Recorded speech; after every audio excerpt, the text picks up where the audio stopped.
Hello, Jay Steb here from Major 7 Jazz Tuition. I've got a great video for you today demonstrating the use of chord substitutions in your jazz improvisation. So let's get to it. The starting point is a fairly simple lick taken from the first bar of Charlie Parker's Anthropology, and I'm going to use it over a dominant 7 chord. So for this video, we're looking at a simple 2-5-1 chord progression.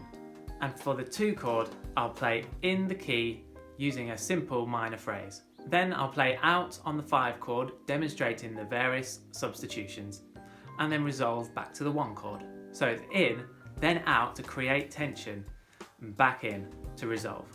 Let's start off with how it sounds without a substitution.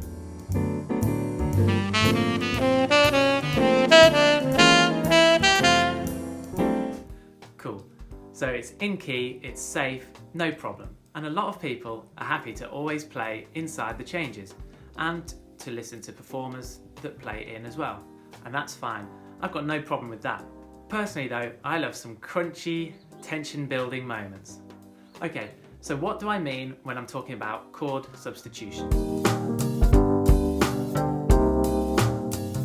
Basically, the rhythm section are playing the chords in the form, and for this example, it's a 2-5-1. And I am the soloist, I'm going to play a melody that works over a different chord. And because there's a strong melody, it sounds intentional, and it almost seems to fly above the chords. So the first substitution is a tritone, which means instead of playing a D7, I'm going to play it as if it were an A flat 7. But of course the rhythm section are still playing the D7. This is a great substitution to use and is the least crunchy. This is because the 2 chords share the common chord tones of the 3rd and 7th, the F sharp and the C, which are reversed in each chord. So let's have a listen.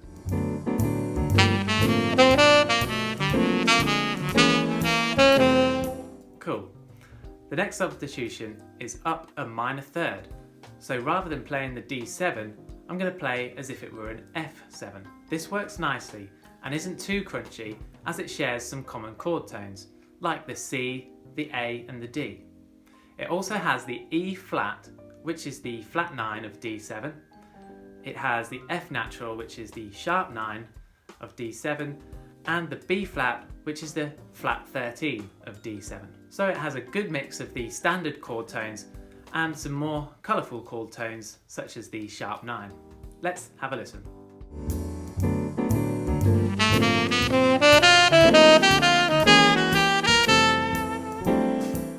Cool. Next, it's down a major 3rd. So down a major 3rd from D is B flat. So I will play as if it were a B flat 7 chord. So this is similar to the last one where it's hitting a lot of the same chord tones. But this one has the addition of the A flat, which is the 7th of the B flat 7, but it's the sharp 11 of D7. So that's nice. Let's have a listen.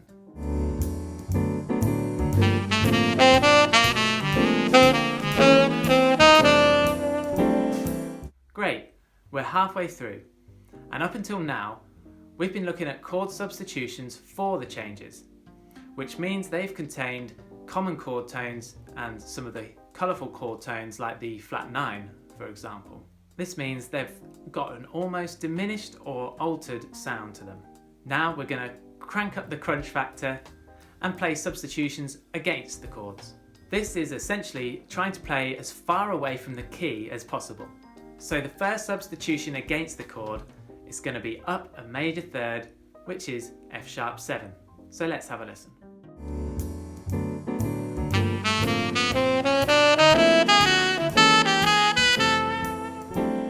Nice, so it's pretty crunchy. The next substitution is up a semitone, which is E flat 7, and it sounds like this.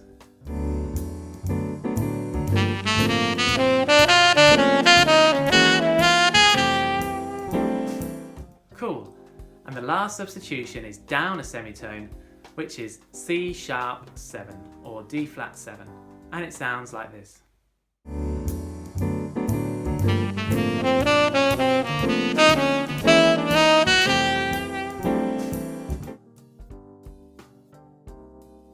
So So that was a demonstration of using chord substitutions, what the choices are and how they sound. It's great to use simple jazz licks for this, as they'll have a strong melody, and that really helps.